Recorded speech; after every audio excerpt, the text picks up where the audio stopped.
Hey, families.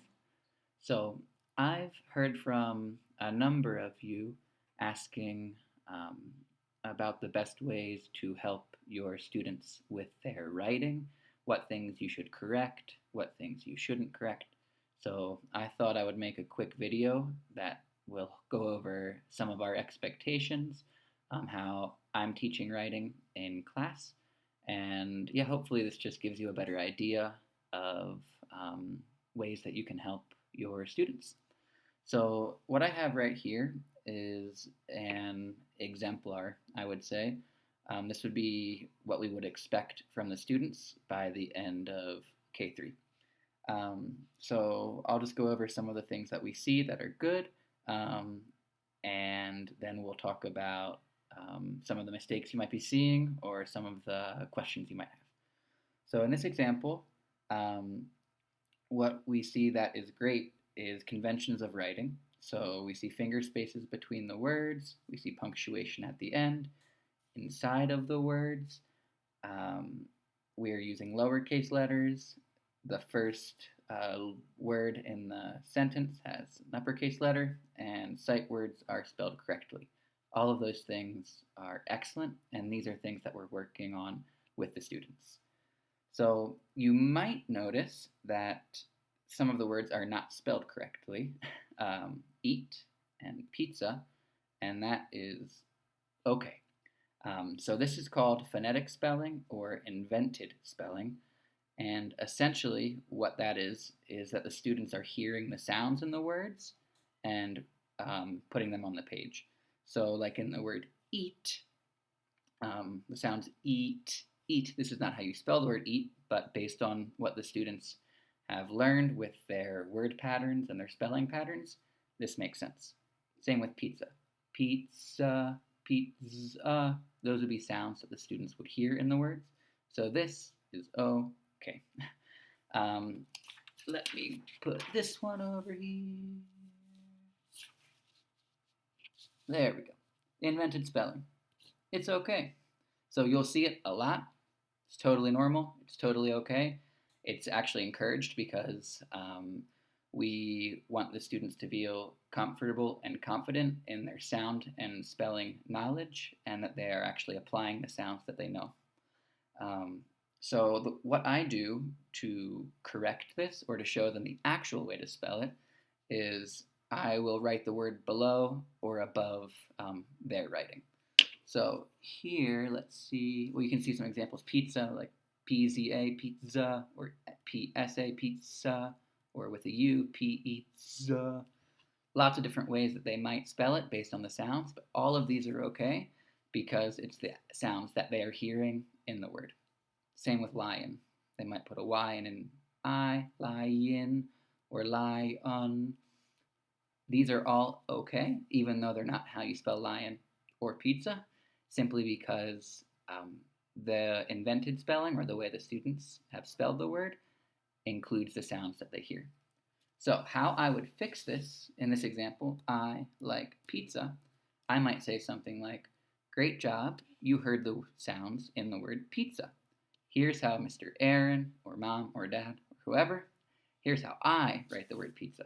And then below it, I would just write the word pizza, how I spell it. Sorry for my handwriting, I'm writing upside down. um, so, yeah, I would say this is how I spell it. The idea with that being that we want them to feel good that they spelled the word and heard the sounds, but we want them to see the word that they're spelling also, because the more frequently they see it, the more comfortable they're going to be with the new spelling patterns. And for a lot of the students, the more that they see it, they're just going to pick it up, and soon they'll be able to write the word pizza without even thinking about it. Some of the things that I do correct in words, or in the writing, I'm sorry, are sight words.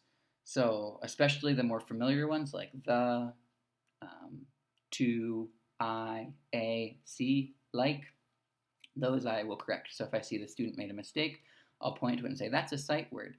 Do you remember how to spell it? Where can we find it? Things like that. Incorrect sounds is something else that I'm always correcting. Phonetic spelling is okay when the students are using the correct sounds, but the whole point of phonetic spelling is that the students are using the correct sounds. So incorrect sounds, I always correct. For example, bed, if they would reverse the B and the D, reversals are super normal. However, this letter is not a B, it's a D, and this letter is not a D, it's a B. So I would just remind the students, the letter you wrote says D, D, which one says B, B? Or I would encourage them in an example like hat, they write something like J, app. Um, I would encourage the students to listen to the sounds again by saying, you want to spell the word hat, let's break down the sounds. At. What sounds do you hear? What letter says another thing, especially with a lot of our students, is that they'll confuse the Spanish sound with the English sound. So confusing J with H is very common. So in a very friendly way, of course, I still do correct it so that they're learning how to hear their words with the sounds in English. The other things that I am correcting are writing conventions, which would be like finger spaces, upper and lowercase letters, and punctuation. So I know this was a lot. I'm happy to talk more about it. But to end, I thought I would give you an example of decent writing, but with some mistakes that I would correct. So this says, we can go to the movies. So if I saw a student with this writing, I would see the word to, and I'd say, oh, this word to is a sight word. Do we remember how to write the sight word to, or where can we find the sight word to if they have their sight word lists? So then they would erase it. I can't erase it, but I'll cross it out and write it the right way, to. Same with the word the. I would say, you tried to write the word the. The is a sight word. Do you remember how to write the sight word the? And then I would work with them to help them find the sight word the, or remember how to spell the sight word the. And for last, movies, this would be an example of a word that has an incorrect sound in it, switching the v sound with the z sound. So I would say something along the lines of, you tried to write the word movies. Let's listen for all the sounds again. Ooh, ease. And then I would help them with the individual sounds. So, ooh, v, v. And then I would say, do you remember what letter says v, v, v? And help them to write the v. And then the rest of it would be, okay, movies. And then you could show them how to write the word movies the correct way. So these are some quick tips. I hope that this is helpful. Feel free to reach out with any specific questions that you have. But my hope is that this gives you a little bit better of an idea of the expectations for the students and some ways that you can help them.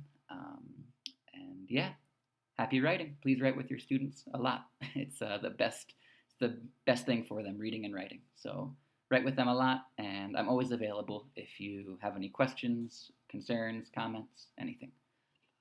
Thanks for your time.